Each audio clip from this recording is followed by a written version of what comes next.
Meanwhile, the Minister of Livestock and Rural Community Development, Thondaman, says that the produce of dairy farmers who are finding it difficult to sell their produce will be purchased through Milko.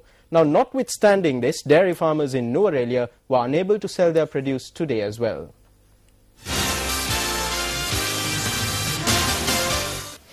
This is the manner in which dairy farmers in Nuwara discarded their produce on being unable to sell it.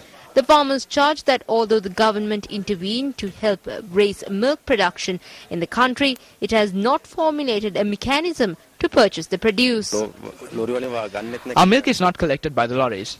As there is no one to purchase our milk, we decided to throw it away.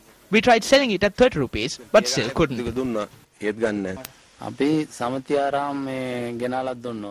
Even though the collectors are allocated by societies, these collectors are maintained through our money.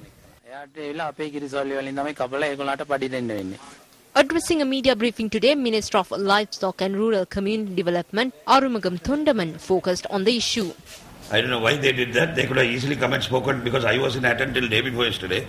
They could have come and spoken and given the milk to the Hatton or Kotagala center, which I think they didn't do it. I think there must be some political thing behind it. Because there are chilling centers all over the place. Anybody can walk up and give. The Milko will not refuse anybody's milk. Because we understand we are the national milk board and we will not refuse anybody's milk.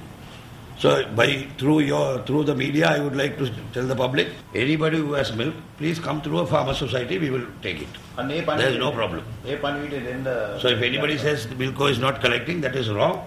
Any amount of milk coming through farmer societies, we will collect. And if there is a problem, they can always call us immediately. Any amount of milk coming through farmer societies, we will collect. Our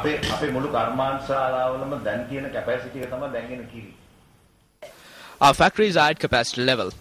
A factory should be able to function 24 hours a day. However, we face frequent problems as the equipment is nearly 50 years old. We cannot rectify this overnight. We require about 2.5 years to upgrade the factories.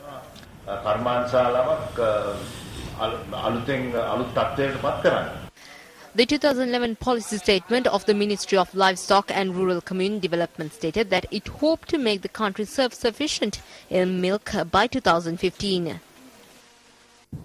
ගොවිජනතාව පාරට ගෙනල්ලා වීමලු පුලුස්සමින් වීමිලදී ගැනීම සඳහා අරගල කරන්න සිද්ධ වෙලා තියෙනවා බල කරන්න සිද්ධ වෙලා තියෙනවා. We had to bring the paddy farmers onto the roads and burn sacks of paddy to make the government purchase paddy. Meanwhile, vegetable farmers had to throw away large amounts of their produce at the economic centres in Dambulla, Tamuttegama, Tappetipula and Ambilipitiya. For the first time in Sri Lanka, dairy farmers have had to pour milk all over the roads. Behind all this is an attempt to hand over the Milko company to the Danish government. When the farmers are unable to sell their produce to Milko, a notion is formed that the company is not of any use. Then, no one will care if it is sold. In Sri Lanka, a company is allowed to collapse before it is sold. All these factors indicate that the government does not have a proper plan or a vision with regard to the economy. නිසි ඉදිරියක් මේ ආණ්ඩුවට නොමැති බව